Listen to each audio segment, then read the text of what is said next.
Cordial saludo, queridos estudiantes. Vamos a dar inicio a nuestro encuentro de CIPAS. Ya les comparto la pantalla. ¿Me confirman si me están observando la pantalla, por favor?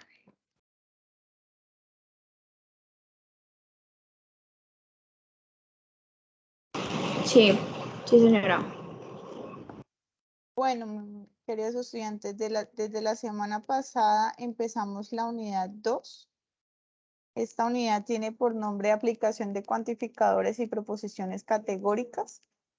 Lamentablemente el jueves pasado estuve delicada de salud y no me pude conectar, pero yo les compartía por medio del WhatsApp un enlace para que ustedes pues fueran de pronto pues, teniendo el acompañamiento a través de este enlace. Hoy voy a explicar la temática, aunque no es jueves, pero pues bien ayer se me cruzó con una otra actividad, pero pues vamos a dar inicio a la actividad como tal el día de hoy.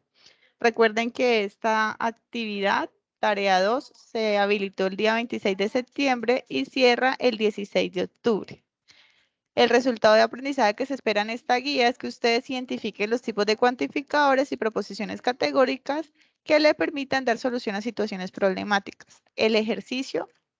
La actividad cuenta con 4 ejercicios. El ejercicio 1, cuantificadores. El ejercicio 2, proposiciones categóricas. El ejercicio 3, clasificación de proposiciones categóricas. Y el ejercicio 4, razonamiento deductivo e inductivo. Tiene una puntuación máxima de 100 puntos. Entonces, espero que ya vayan escogiendo la letra en el foro. Recuerden que ustedes, pues, a través del foro yo les hago acompañamiento en el proceso. De pronto estos días he estado como un poquito pues como demorándome en contestar sus mensajes, pero era que estaba en proceso de calificación de tarea 1. Aquellos estudiantes que están pendientes de entregar trabajo todavía lo pueden entregar. Entonces, para que se pongan en contacto conmigo. Bueno, recuerden que tenemos 3 entornos en el curso. En el entorno de aprendizaje, donde ustedes van a encontrar los contenidos y las referencias bibliográficas. Ahí pues ustedes pueden encontrar enlaces, una presentación interactiva y textos donde también pueden documentarse sobre la temática. También en el entorno de aprendizaje van a encontrar la guía de la unidad 2. En esta guía vamos a encontrar un anexo donde ustedes pueden darse cuenta cómo deben entregar cada ejercicio y la guía como tal de esta unidad. En la parte de abajo, donde dice foro, es donde ustedes deben ingresar y escoger la letra. Recuerden que deben revisar previamente los comentarios de los compañeros para que no me elijan letras repetidas. Cada uno le debe corresponder una letra. Ahí también, en ese foro, ustedes deben subir los trabajos, ¿sí? La idea es que lo suban ahí para yo hacerles acompañamiento y pues que tengan el tiempo suficiente para corregir si tienen algún error o estar seguros de que el ejercicio quedó correctamente. En ese foro también les he compartido videos donde se les hace ejemplos de cada ejercicio para que ustedes tengan también ese acompañamiento visual. Vamos a empezar como tal con la temática. Cuantificadores, viene la palabra cantidad.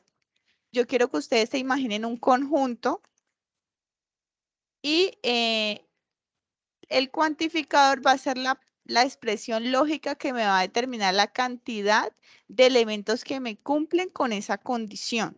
Algunos cuantificadores más usados son todos, ninguno, no todos, algunos, algún, solo uno, existe por lo menos un, existe un único. Esos cuantificadores o esas palabras son las más coloquiales para trabajar el caso de cuantificadores. Acá tenemos ejemplos. Todos los estudiantes de la UNAD deben matricular el curso Pensamiento Lógico Matemático. Algunos colombianos estudian en la UNAD. Ningún estudiante que asista a CIPAS pierde el curso Pensamiento Lógico Matemático. Existe un único rector en la UNAD. Entonces, ¿por qué les decía que se imaginen un conjunto? Por ejemplo, si yo les digo a ustedes, imagínense en el conjunto de los números naturales, y yo les hago alguna característica, por ejemplo, en el conjunto de los números naturales hay números impares, ¿sí? Entonces, como en el conjunto de los números naturales también hay números pares, ¿cierto? Entonces yo no puedo decir que todos los números del conjunto natural son impares, ¿cierto? Porque yo sé que hay unos que son pares. Entonces ahí, dependiendo de la característica, sí mismo yo tengo que utilizar el cuantificador, esa palabra que me representa la condición, ¿sí? Entonces es por eso que en el ejercicio número 1 a ustedes les sale, bueno, ya vamos a hacer ejemplos también más adelantico, a ustedes les sale un argumento y les piden que identifiquen el cuantificador que les permita que sea verdadera esa oración. Entonces tienen que documentarse si de pronto tienen algún ejercicio donde no comprenden, como puntualmente el caso, pues para que revisen eso y escojan el cuantificador adecuado. Hay dos tipos de cuantificadores. El cuantificador universal, como su nombre lo indica, es una expresión que me entran todos los elementos de ese conjunto, ¿sí? Acá serían todos o ninguno. Esos dos cuantificadores me representan el cuantificador universal porque todos los elementos que están ahí o ninguno me cumple la característica.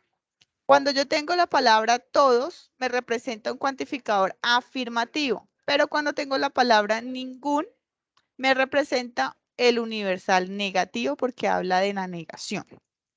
¿Cómo lo simbolizamos? Este es el símbolo del cuantificador afirmativo, ¿sí? Esta A hacia arriba quiere decir cuantificador universal. En este caso es afirmativo porque la propiedad que es Px está positiva. ¿Listo?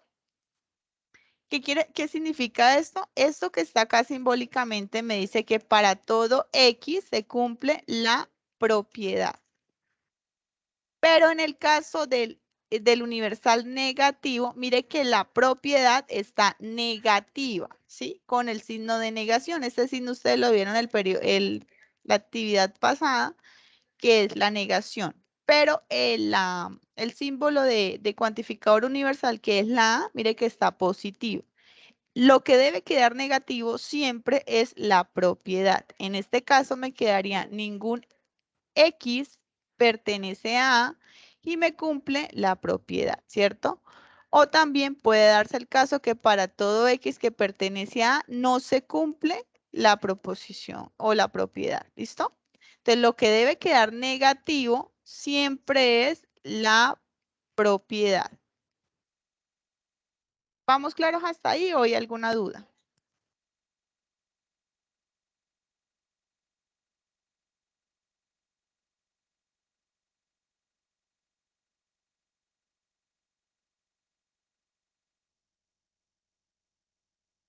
Bueno, continúo porque no hay dudas entonces. Tenemos acá, por ejemplo, todos los docentes de la UNAD se les dice tutor, ¿sí? Mire que está el cuantificador todos, entonces simbólicamente lo represento con esa A hacia arriba, ¿cierto? Y la proposición o la propiedad me va a quedar positivo. Entonces me quedaría todos los docentes de la UNAD X, tal que X se les dice tutores.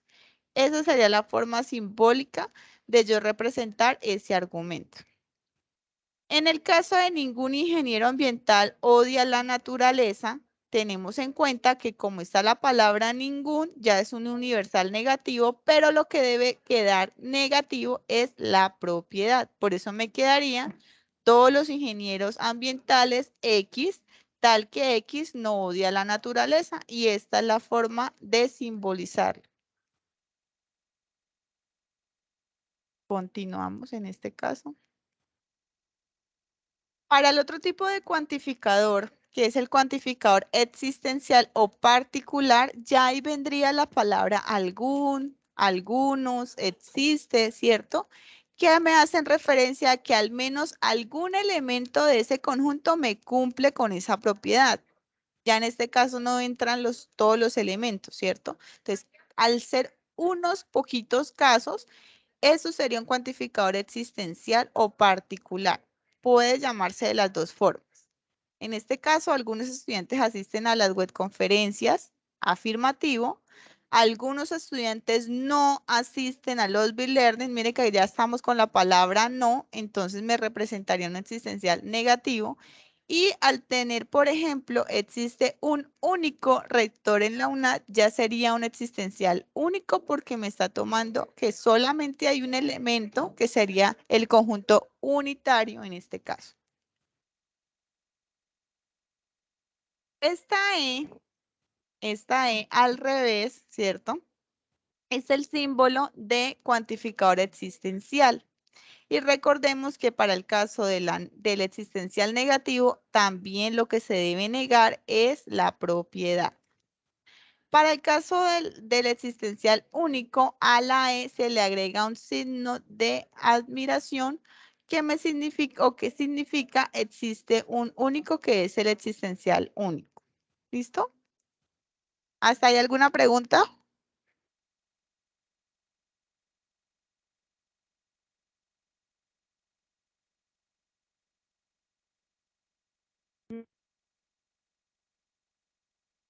Listo, continúo. También simbólicamente, aquí tengo un ejemplo, algunos estudiantes asisten a las webconferencias. Mira que me quedaría, existe algún estudiante X tal que X asistió a las webconferencias y esta es la forma de simbolizar ese argumento.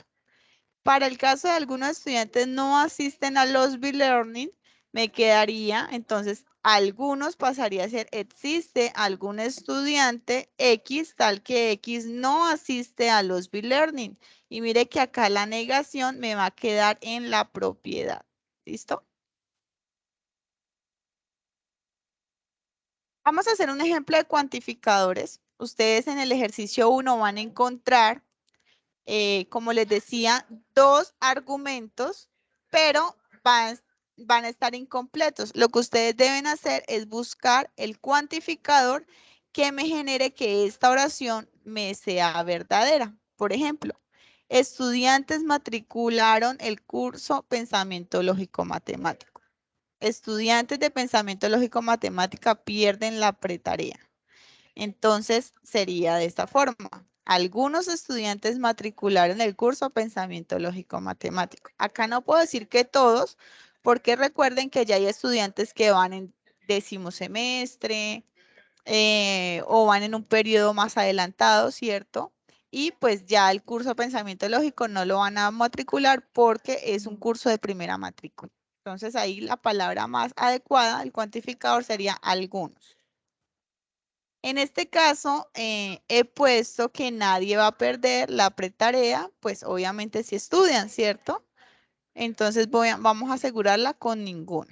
Simbólicamente me quedaría, como estamos empleando algunos estudiantes matricularon el curso Pensamiento Lógico Matemático, me quedaría, existe algún estudiante X, tal que X matricularon el curso Pensamiento Lógico Matemático. Simbólicamente recuerden que el existencial es la E.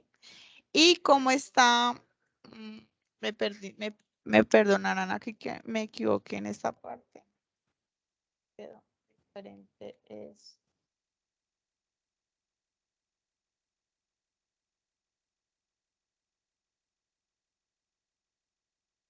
Error ahí la diapositiva. Entonces me queda, existe, ¿cierto? Un elemento que pertenece al conjunto A, donde el elemento matricularon el curso Pensamiento Lógico. Esta sería la característica de ese conjunto que me permitió reunir a los estudiantes, ¿cierto? En el caso de ninguno, pues entonces recuerden que como debe quedar negada es la propiedad, en este caso pasaría el ninguno a ser todo estudiante X, tal que X no pierde la pretarea. Y esta es la forma de simbolizarlo, teniendo en cuenta que el cuantificador no va a quedar negativo, lo que va a quedar negativo es la propiedad. ¿Listo? Entonces, como tenemos existencial y todos, habíamos dicho que algunos, que es el cuantificador existencial, hace parte de, obviamente, el cuantificador existencial o particular, Y la palabra todos, pues es un cuantificador universal y en este caso es negativo porque está ninguno. ¿Listo? ¿Alguna pregunta ahí?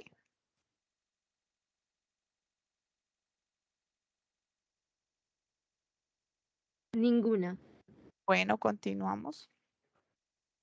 Las proposiciones categóricas. ¿Qué son las proposiciones categóricas? Es una relación que se da entre dos clases, ¿cierto? Y esta relación se llama proposiciones categóricas. ¿Cuál es la relación que hay? La relación que hay es que va a cambiar el cuantificador, ¿sí?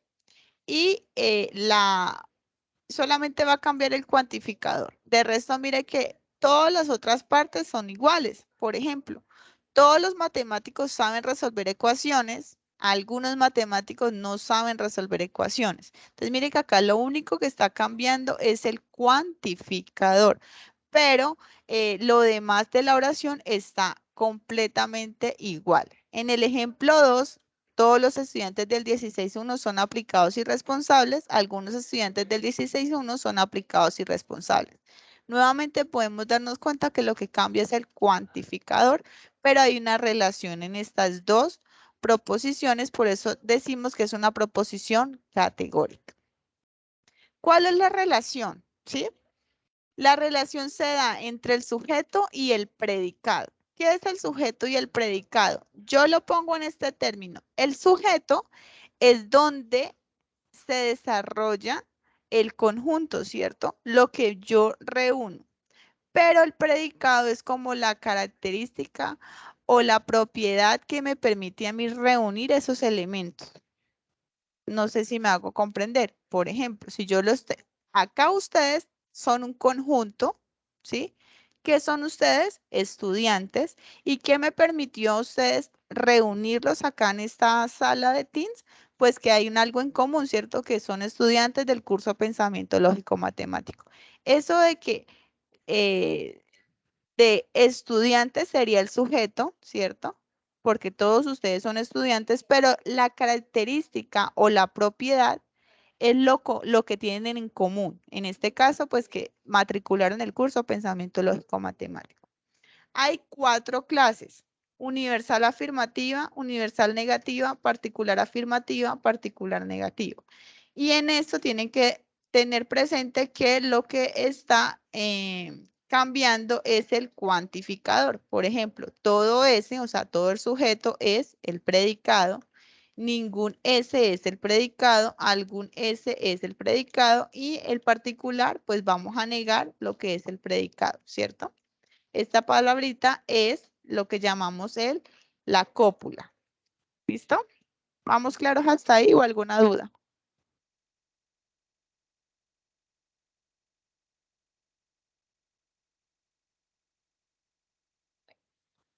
Vamos a ver la estructura de la proposición categórica. La estructura de la proposición categórica es, pues, una proposición, ¿cierto? Hay un cuantificador, hay un término sujeto, hay una cualidad o cópula y un término predicado. Esa es la estructura. Recordemos que la proposición, pues, como toda proposición, se simboliza por cualquier letra del abecedario, siempre y cuando sea en minúscula. El cuantificador, pues, es la cantidad de elementos que me cumplen con esa característica. El término sujeto, recordemos que es donde se desarrolla, ¿cierto? O los elementos que hacen parte de ese conjunto. La cualidad es lo que me permitió a mí reunirlo, ¿cierto? Y el término predicado es la característica en común. Por ejemplo, acá, todos los estudiantes del 16.1 son aplicados y responsables. Algunos estudiantes del 16.1 son aplicados y responsables. Entonces, miremos que vamos a ponerlo en la estructura. Recordamos que vamos con la primera. Me piden la proposición, pues es la proposición T. El cuantificador, en este caso, son todos. El sujeto es donde se desarrolló, con estudiantes, ¿cierto? Del 16.1. La cualidad es como el verbo, ¿cierto? La característica, mire que la característica es son, que es el verbo. Y el término predicado es lo que tienen en común, que son aplicados y responsables. Ya con la segunda, pues en este caso la proposición es la U, el cuantificador es algunos.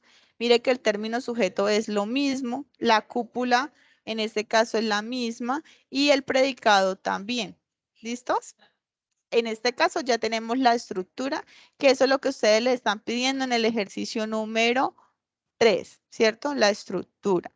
Pero en el ejercicio 2 también le piden identificar cuál es el cuantificador, cuál es la cúpula, que clasifiquen el argumento, ¿cierto? Y me ubiquen los otros que hacen falta, que son las clases que vimos hace un momento atrás.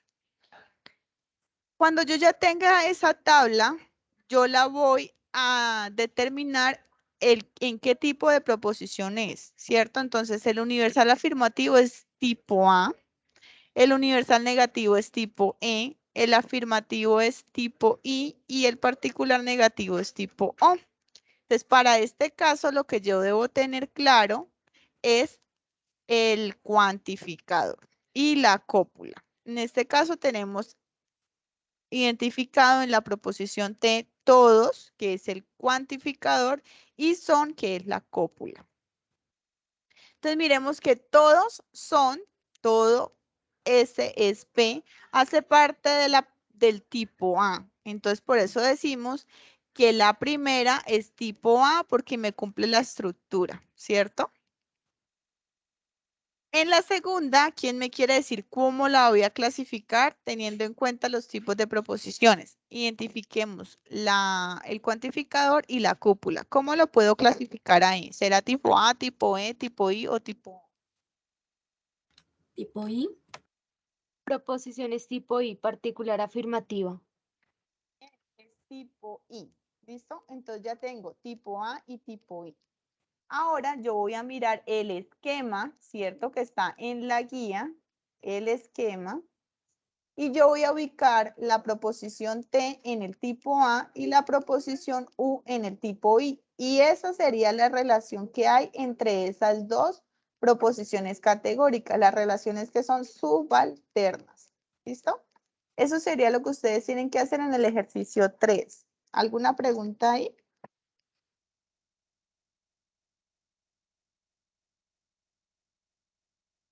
Bueno, continúo. Entonces la clasificamos como subalterna. Acá tenemos otro ejemplo. Ningún matemático ha logrado hallar el perímetro del planeta. Todos los matemáticos han logrado hallar el perímetro del planeta. En este caso tenemos la proposición T, cuantificador ningunos, donde se desarrolló con matemáticos. Ha logrado hallar el perímetro de un planeta. En este caso también.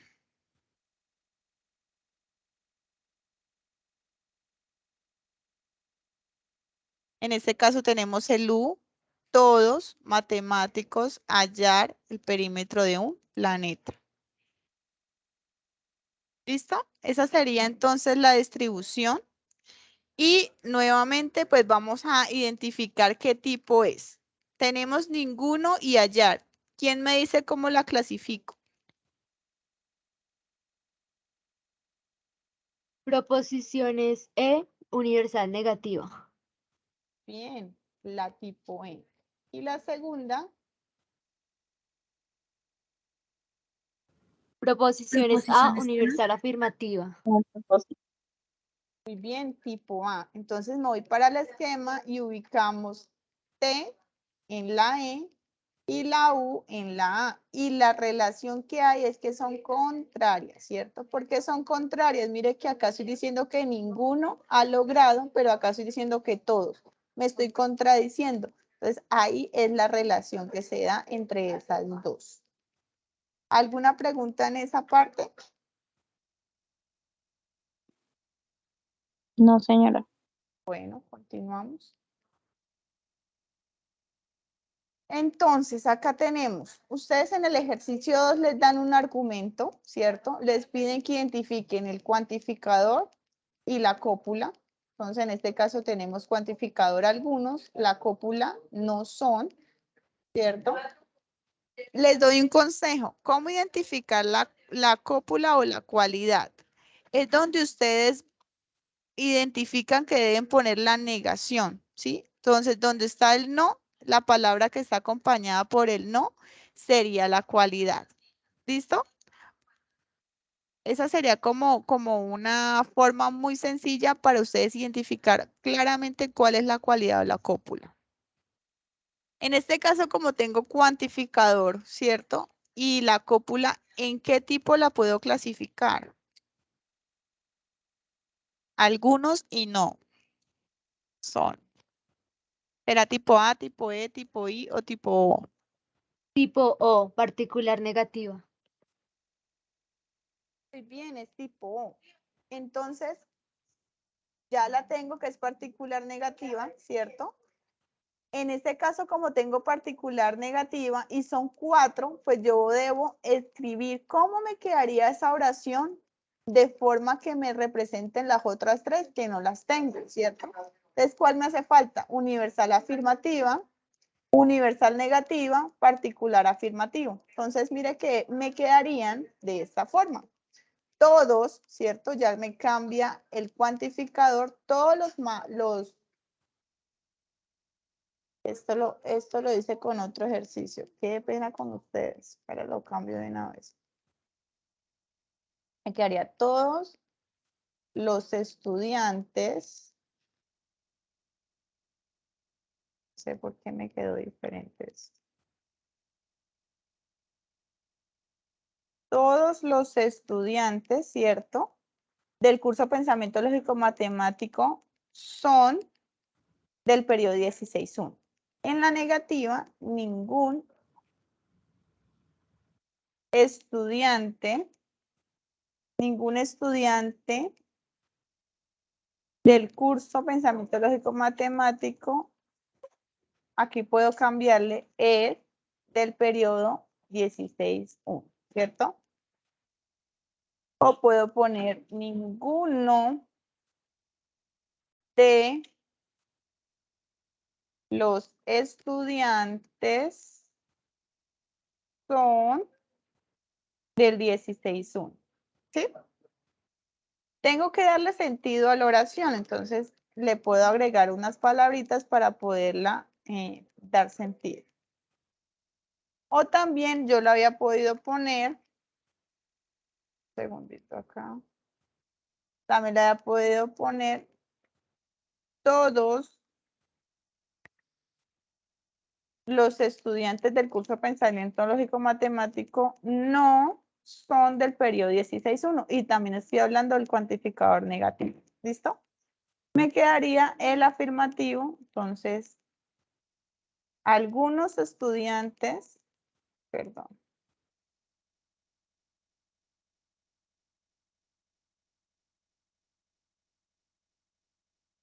Algunos estudiantes del curso Pensamiento Lógico Matemático son del periodo 16.1. Y esta es la forma de desarrollar entonces el ejercicio número 2. ¿Quedó claro?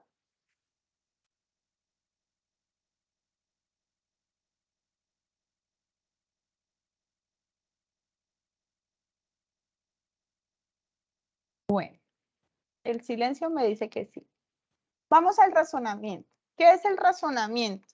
Nosotros como seres humanos lo que nos diferencia de los animales, ¿cierto? Es que nosotros podemos razonar, hacer una introspección y poder decidir si lo que vamos a hacer está correcto o está incorrecto, ¿cierto?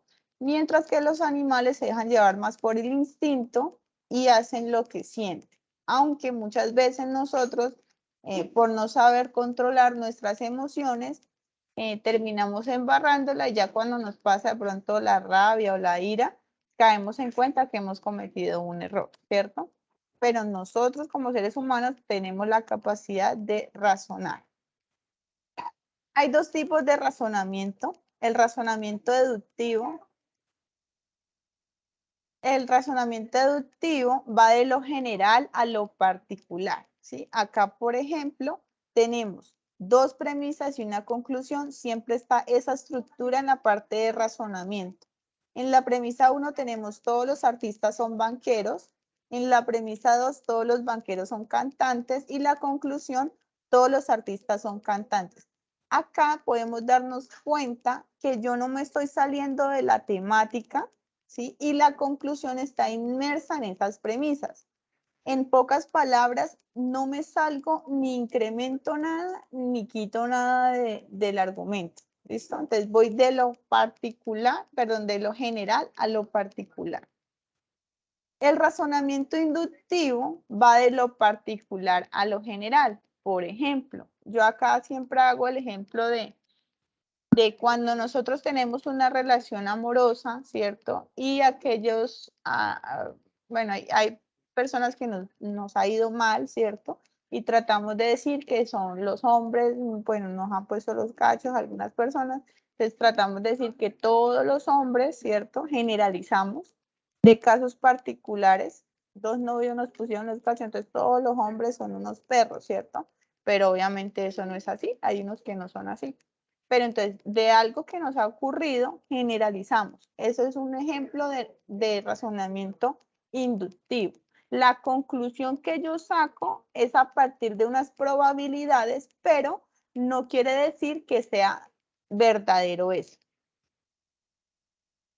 Acá tengo el ejemplo. El estudio de los pacientes con nivel bajo de glucosa en la sangre tienen deficiencias en las funciones del páncreas. Las personas sanas tienen nivel normales de azúcar. Las personas con deficiencia en las funciones del páncreas están enfermas y tienen deficiencia en la glucosa en la sangre.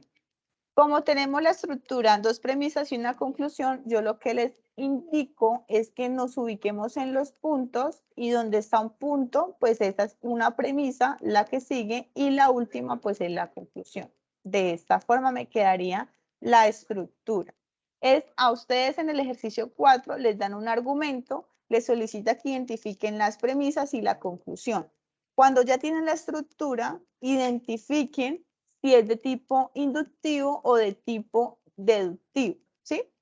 En este caso, mira que yo estoy partiendo, la primera premisa dice el estudio de los pacientes. Cuando yo hablo de estudio me está generalizando, ¿cierto?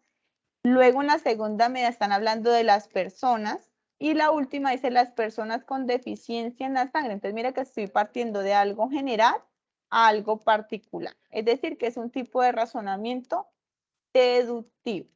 ¿Sí? Acá ustedes también les piden que argumenten porque es de tipo deductivo. La fórmula más sencilla de decirlo es porque de algo, de algo general llega una particularidad, ¿sí? Y como se pueden darse cuenta, estamos hablando de la misma tema, de las funciones del páncreas, ¿cierto? Que está acá en la premisa número 1. Y estamos hablando de las glucosas que están en la premisa 2. No me he salido del contexto de las dos premisas para generar la conclusión. Tenemos otra. En mi habitación hace calor. En la habitación de mi hermano hace calor. Entonces yo ya digo que en toda la casa hace calor, ¿cierto? Pueda que no, que de pronto en el patio no haga calor, pero yo ya estoy generalizando que porque en dos lugares hace calor, yo ya generalizo que es la casa. Entonces nos damos cuenta en los puntos, premisa 1, premisa 2, conclusión. Y como estoy partiendo de casos particulares y generalizo que en toda la casa hace calor, esto hace parte de un razonamiento inductivo, ¿sí? Vuelvo y repito, el razonamiento inductivo es basado en casos, ¿cierto? Como en algo probable, no es certeza, no es una certeza que ocurre. Otra, todos los sacerdotes de la religión católica deben cumplir con el celibato. Pedro es sacerdote de la iglesia del barrio El Jardín en Cali, por lo tanto, Pedro cumple con el celibato. Observemos los puntos, por lo tanto, entonces identificamos premisa 1, premisa 2 y conclusión. Mire que acá en la premisa 1 estamos hablando de todos los sacerdotes, estoy generalizando y la conclusión ya habla de algo particular que es Pedro cumple con el celibato. Entonces, esto es un tipo de razonamiento deductivo. Entonces, hay que identificar muy bien en la primera premisa si estamos generalizando y en la conclusión si está la particularidad o viceversa. Si el caso es viceversa, entonces es de tipo inductivo. Acá, Juan es disciplinado y trabaja, punto, primera premisa. Su esposa Rosa es una persona disciplinada y trabaja, premisa 2. Y la conclusión, los hijos de ambos seguramente son disciplinados y trabajan. Mire que yo no puedo decir que sí porque uno es disciplinado y la esposa también, entonces los hijos van a ser así. No, no lo puedo asegurar, ¿cierto? No tiene nada que ver, entonces es un razonamiento inductivo. Les agradezco mucho por la participación. ¿Tienen alguna duda?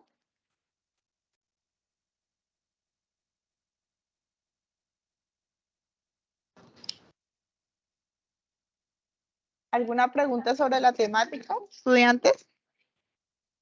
No, señora, mil gracias por la explicación. No, señora. Muchas gracias. No, señora, Listo, muchas gracias. muchachos. Apenas esté el enlace de grabación, yo lo comparto para que lo tengan ahí a la mano. Y nos vemos, Dios mediante, el próximo jueves, ya explicando ejercicios más puntuales de la guía. Recuerden que el canal de comunicación es el foro para yo poderles hacer acompañamiento. ¿Listo? Les deseo una feliz tarde. Hasta luego. Muchas gracias, tutora, igualmente.